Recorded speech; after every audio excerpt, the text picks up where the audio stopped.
Nos complace teneros hoy aquí. Nos agrada mucho estar entre amigos para compartir esta nueva ilusión. Vemos muchas caras conocidas y eso evidentemente nos gusta. Os hemos convocado para la presentación de este nuevo teatro que ya existía y que hemos renovado. Pero será más adelante.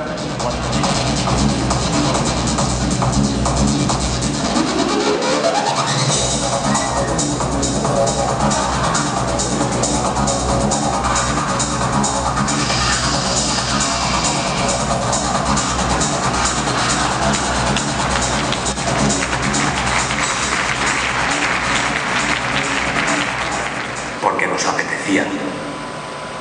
apetecía tener un lugar donde dejar correr nuestra creatividad, un lugar donde se haga el esfuerzo de estar al alcance de todos, poder ofrecer esta gran platea a profesionales, a amigos y al público para que puedan disfrutarla.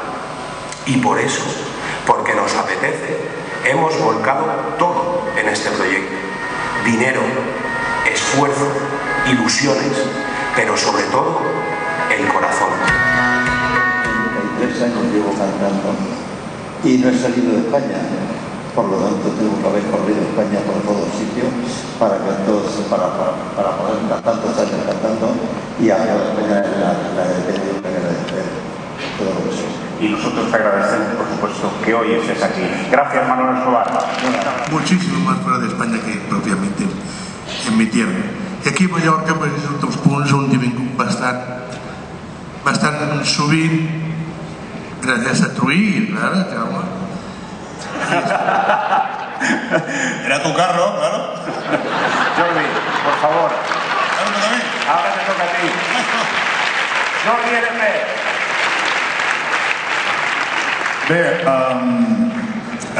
sí, m'has enganxat, però bé. Diuen sort. Normalment sempre quan la gent aconsegueix les coses, quina sort té, però no saben el que ha arribat.